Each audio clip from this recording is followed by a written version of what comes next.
The year was 1945. Kinji Fukasaku was a 15-year-old high school boy living under the imperialist Japanese regime in the city of Mido. His high school class was forced into compulsory military service laboring at an ammunition factory located in the Ibaraki prefecture. Due to the building being an ammunition factory as well as its location being geographically near the Pacific Ocean northeast of Tokyo, it was subject to be targeted by the American military in an air bombing raid. Kinji Fukasaku was to witness his high school classmates horrifically killed in the attack, and stated that he survived the incident by burying himself under the corpses of his high school classmates. He and the surviving members of his class were then to dispose of the bodies themselves. Under the imperialist regime, children were raised to honor the empire, to trust and respect authority, and to trust and respect their elder parental figures, for in the eyes of a child, a so-called wise adult with a lifetime of experience is meant to know what's best. During World War II, the world was a place of government institutions made up of fully grown adults making authoritative decisions that put the lives of innocent children in danger. What would being a first-hand witness of this do to the psychology of a young high school boy?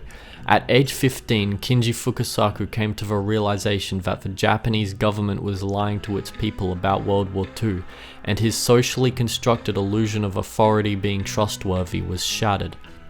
This personal trauma of his was to become a key concept of exploration in his journey as a filmmaker. Most run-of-the-mill Western cinema viewers are familiar with Kinji Fukasaku's work through his popular and influential cult film known as Battle Royale, based on the dystopian horror novel of the same name.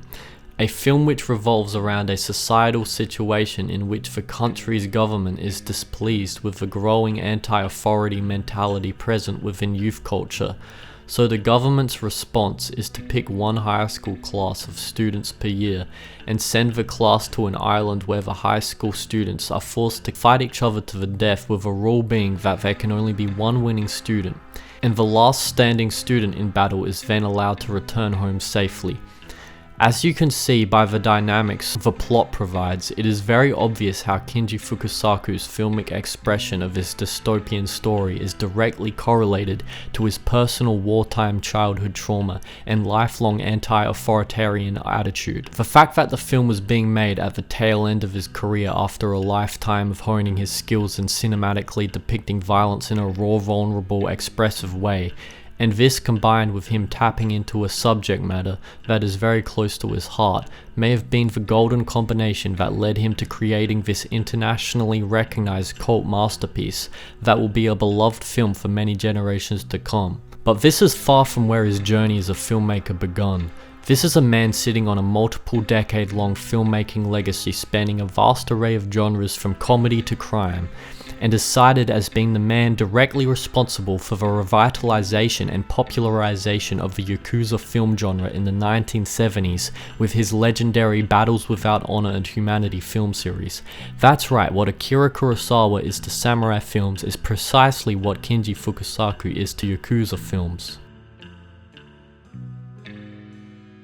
After World War II, a young Kinji Fukasaku went on to study cinema at Nihon University before he made a switch halfway through his junior year to studying literature and screenwriting, which entailed him studying under the screenwriters Katsuhiro Inomata as well as Kogo Noda, a screenwriter mostly known for being Yasujiro Ozu's primary co-writer. After graduating from Nihon University in 1953, Fukasaku got work as an assistant director for the Toei Company, where he worked as an AD under some of the company's most hard-working directors such as Masahiro Makino and Yasushi Sasaki. He was then to make his very own directorial debut in 1961 with the two-part action featurette films Drifting Detective Tragedy in Red Valley and Drifting Detective Black Wind in the Harbor, which kick-started the acting career of martial artist Sonny Chiba, who was one of the first actors to achieve stardom primarily through their martial arts skill,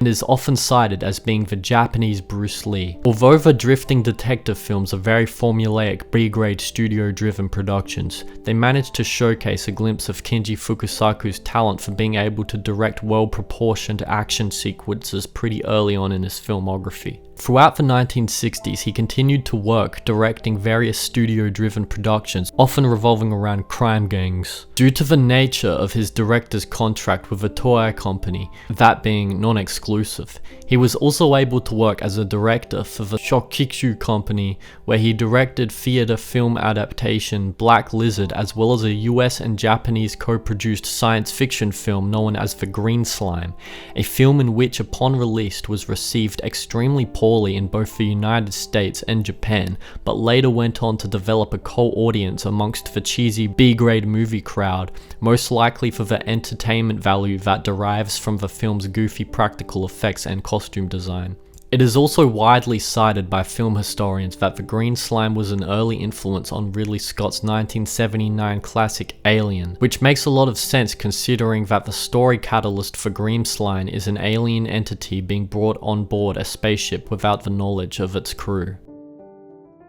In the 1970s, 20th Century Fox Films in the United States and the Toei Company in Japan were set to collaborate on a large-scale $25 million film production detailing the 1941 attack on Pearl Harbor from both the American perspective as well as the Japanese perspective of the incident. The Japanese sequences of the film were initially set to be directed by the legendary world-renowned director Akira Kurosawa, but he was fired from the project due to conflicts with the American studio heads. So the Toei company recruited Kinji Fukasaku along with Toshio Masuda, for at the time they were some of the Toei company's top performing directors box office wise.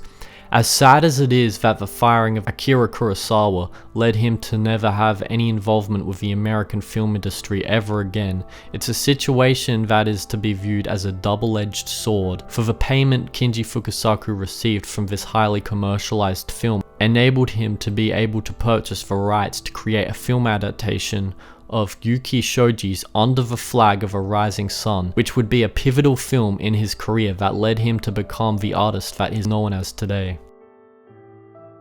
With films like Wolves, Pigs and Men, we could already see his signature style coming into fruition, but 1972 is the year Kinji Fukasaku's artistic vision came full circle, establishing his visionary expressive dialect for portraying violence in a manner that had an inherently human quality to it. In Fukasaku's films, violence was now often expressed and motivated via visceral emotional reactions rather than any form of stoic heroism or villainy that tended to be prevalent in some of his earlier studio-driven productions. 暴力を、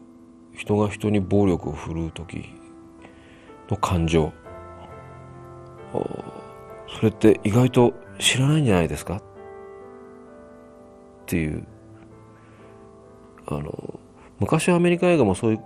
のがあったのかもしれませんけども、いや暴力を振るう時って感情あるんですよって、それちょっと見てみませんっていうのが一番大きいかもしれませんね。殺し屋が冷酷にビジネスで殺したりするのと全然違う。スイッチ一つでたくさんの人が一気に死ぬとか、そういうものと全然違う。人が人に暴力を振るう、時にはもちろん殺す。時に殺す側にも殺される側にも感情があって、それは非常に複雑な、しかし、そこに人間のやっぱ本質がついて出てしまうある感情があるんです。あるということを深作さんの映画を見て知ってください。僕も深作さんの映画で実は知ったんです。The critically acclaimed Under the Flag of a Rising Sun 1972 was a war film void of war heroes, a brutal, visceral anti-war drama with an honest ending hell-bent on showing the negative side effects of Japan's post-war economic miracle. 街も家も服装もどんどん綺麗に出来上がっていく中で、私だけがたった一人バカのように取り残されていくのを感じました。そして人を食い戦友 With Under the Flag of a Rising Sun as well as his yakuza film Street Mobster being released within the same year, it had become a recognizable aspect of his signature style for him to incorporate elements of documentary-styled filmmaking into his filmic language. Freeze frames as well as frantic handheld camera work really emphasized that he was no longer messing about and expressing how he felt about the very real social dilemmas he was dealing with in his films, which was a complete breakaway from the stylistic traits commonly associated with Japanese cinema at the time. Carefully lit scenes with classically composed still frames, slow methodical camera movements. His breakaway from these conventions not only gave Fukasaku's film style a rebellious flair, but contributed to Japanese cinema as a whole moving into a new direction after the golden age of Japanese cinema in the 1950s and 60s had come to an end. なんで映画の中で暴力を描くのかといえば、やっぱり戦後の一つの体験というやつをかなり密接につながっている部分がありそうな気がす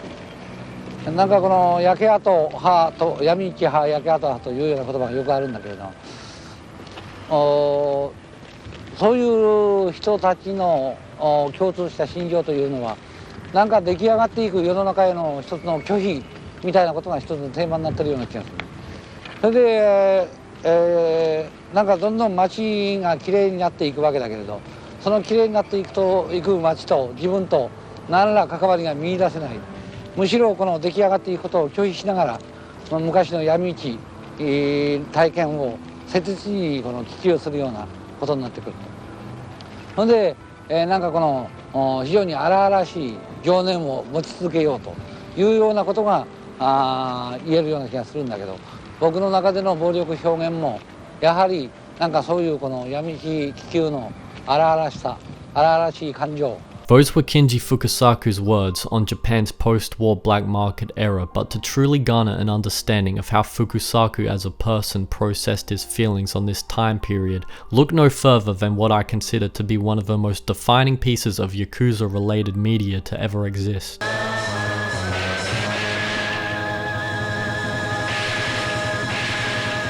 The Battles Without Honor and Humanity film series, or the Yakuza Papers as it is known in some Western countries, is a 5-part film series that tracks the story of ex-Imperial Army soldier turned Yakuza street thug, and his journey as a Yakuza beginning in the open-air black markets of a recently bombed out Hiroshima. Fukasaku uses a variant blend of filming styles, both documentative and controlled, to throw the audience smack bang in the middle of a perfect chaos fusion that feels both grounded and personal, whilst also frantic and operatic. I think this is one of the rare moments in cinema where a director encapsulated his own personal view of how human beings work when they are living within a certain time and place, and executed it in such a specific way in which no one else could have done without having lived through the era and experiences themselves. Not to mention the phenomenal sense of world building in these films, breathe with such vibrancy that you can't just attribute it to the director. According to William Friedkin's interview with Fukasaku,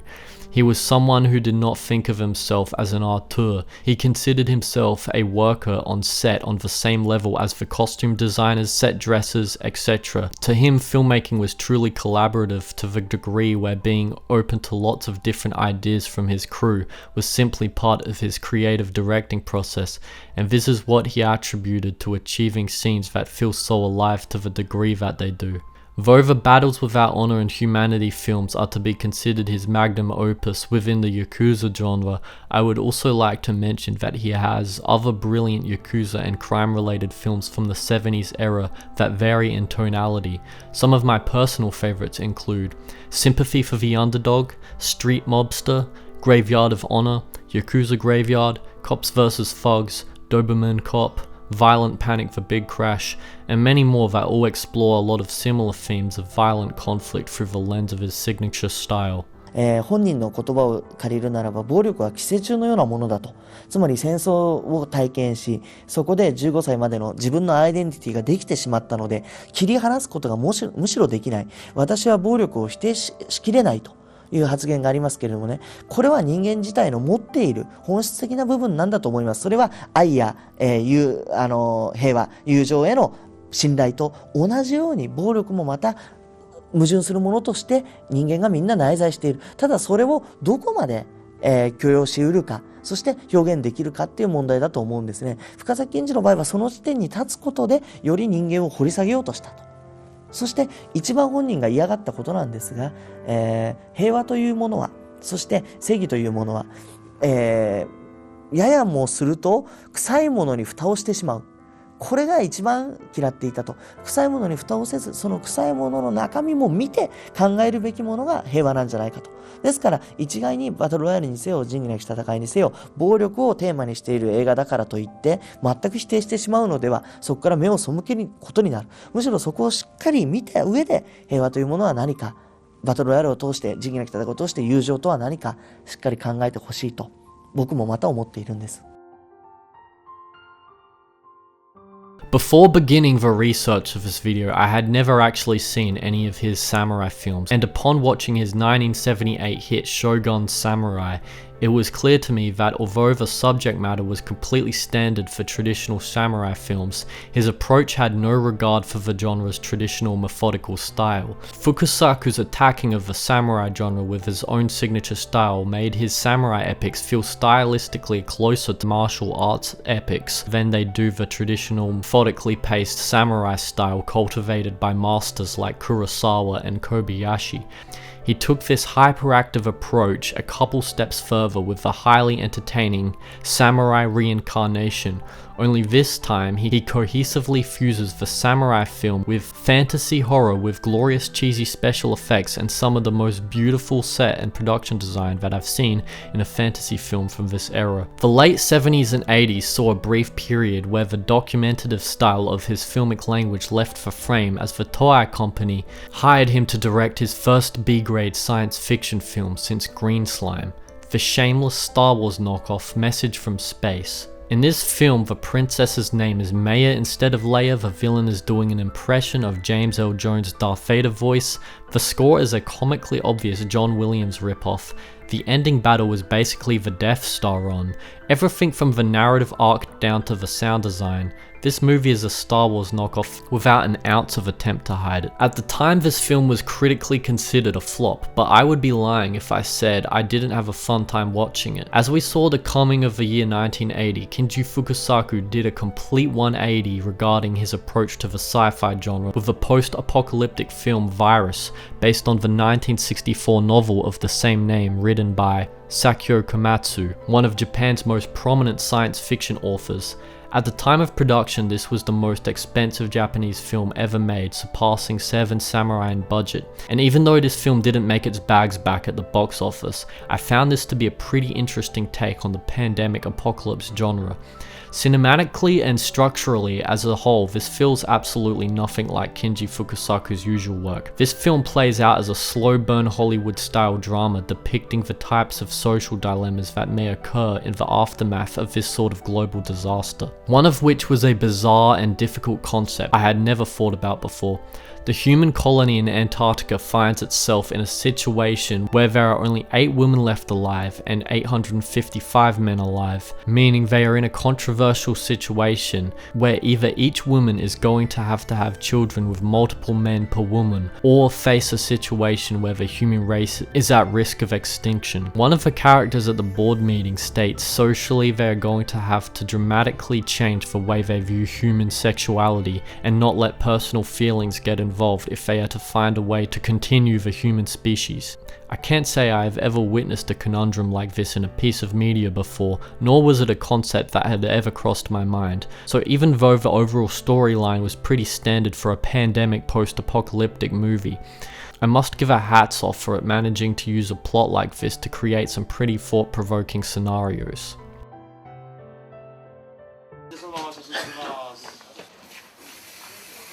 中3という年齢には僕自身が強い思い入れがあって、その時この太平洋戦争がこの日本の敗戦とともに終わったのが私が中3だった時なんですよね。もうすぐ戦争が終わるという1ヶ月ぐらい前でしたか、このアメリカの機動部隊の艦砲射撃というのを受けて、これはもう本当に逃げも隠れもできないし、音がすごいし気が狂うんじゃないかと。いうような一夜30人ぐらいの人間がこの死死類類、その死体処理がなぜか我々中学生にこの回ってきたんですね。それでこのバランバラになった手足を拾い集めて最後の一人になるまでです。そしてまたこの空襲艦砲射撃というたんびに友達のこの体の下へ逃げ込むわけですよね。いつ死んだっていいやと、もうこんな思いするなら早く死にたいと思ってたぐらいだったけれども、それでもいざとなると潜り込む。それで、無事に時間が過ぎ去ってしまえばお互いこの「なんだよお前は」と言い合うこともなく、みんな同じようなことだからすりむいたあちこち舐めたりなんかしながらぼそっとこの虚脱したように座り込んでいると。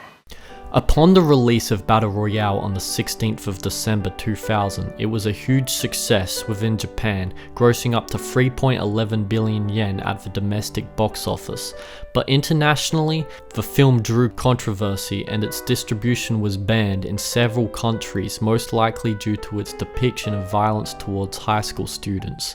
For 10 years after its initial Japanese release, the Toei company completely refused to sell the rights to any film distributor in the United States, due to fear of controversy and lawsuits. Mind you, the year was 2000, and the 1999 Columbine High School shooting massacre was still a hot topic within the US. Mainstream media outlets were disgracefully and unethically using first-person shooter video games, Marilyn Manson, and South Park as scapegoats to blame the horrific tragedy on. So at the time, it was quite likely that a highly entertaining film revolving around high school students being forced to kill each other would have raised some eyebrows, especially considering that Japanese conservative politicians were already using Battle Royale as a scapegoat to blame for Japanese youth crime. But a true work of art cannot be suppressed forever. In the year 2010, Anchor Bay Films acquired the distribution rights for a straight-to-video release of Battle Royale,